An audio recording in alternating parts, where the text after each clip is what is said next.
Shalom, shalom. Nous continuons notre série d'enseignements avec ce numéro 4, l'identité. À la suite des blessures de notre passé, parce que nous n'avons pas reçu l'amour de notre père ou de notre mère, certains n'ont plus de repères, en ne sachant plus qui ils sont réellement. Ils se sont fait une idée fausse de leur identité. Comme dit le dicton, sans père, sans repère. Tout d'abord, notre identité physique ici-bas est dans Genèse 2, versets 22-24. L'Éternel Dieu forma une femme à partir de la côte qu'il avait prise à l'homme, et il la mena vers l'homme. L'homme dit, voici, cette fois celle qui est faite des mêmes os et de la même chair que moi, on l'appellera femme, parce qu'elle a été tirée de l'homme. C'est pourquoi l'homme et la femme quittera son père et sa mère, et s'attachera à sa femme. Et tous les deux n'en feront qu'un. Dieu créa l'homme à son image. Il le créa à l'image de Dieu. Dieu créa l'homme et la femme.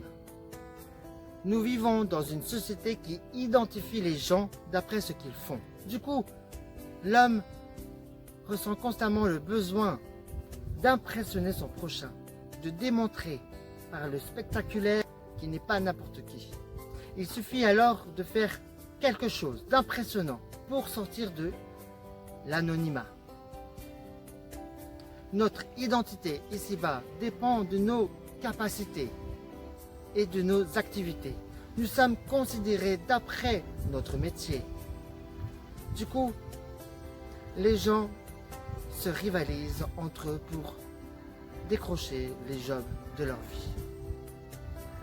Celui qui fera des personnalités. Cependant, pour nous chrétiens, c'est en Christ que nous avons trouvé notre véritable identité. Celle-ci ne se réduit pas à une simple activité. Si quelqu'un est en Christ, il est une nouvelle créature. Les choses anciennes sont passées. Voici, toutes choses sont devenues nouvelles. En Christ, nous perdons notre ancienne identité au bénéfice d'une nouvelle. Celle-ci ne dépend plus de nos capacités, mais de Dieu. Mais à tous ceux qui l'ont reçu, à ceux qui croient en son nom, elle a donné le pouvoir de devenir enfants de Dieu, lesquels sont nés non du sang, ni de la volonté de la chair, ni de la volonté de l'homme, mais de Dieu. Avant que Jésus ne commence son ministère terrestre, il est passé par le désert, où il a fait un jeûne prolongé de 40 jours. À l'issue de son jeûne, il eut faim. Et c'est à ce moment précis que le tentateur s'approcha pour lui proposer une solution à son problème. Si tu es fils de Dieu, ordonne que ces pierres deviennent des pains. Au fait, le diable voulait inviter Jésus à prouver sa divinité en se procurant lui-même de quoi manger. Si tu es fils de Dieu, c'est un défi que le tentateur a lancé à notre Seigneur. Mais Jésus n'a pas succombé à la tentation, parce qu'il connaissait son identité. Il n'était pas nécessaire qu'il fasse quoi que ce soit. Sa divinité ne dépendait pas de ce qu'il ferait. Il n'avait rien à prouver. Beaucoup plus tard, peu avant sa mort, alors qu'il était cloué sur la croix, les passants l'injuriaient en disant « Si tu es fils de Dieu, descends de la croix !» Une fois de plus, la divinité du Christ est remise en question. Mais il ne tente rien pour prouver qu'il est réellement le Fils de Dieu. Par son exemple, le Maître veut nous enseigner à croire simplement, par la foi, que nous sommes ce que nous sommes. Inutile de faire l'école de théologie, de porter une cravate ou de se faire appeler pasteur, prophète ou apôtre. Notre identité est en Christ et non dans ce que nous pouvons faire ou montrer.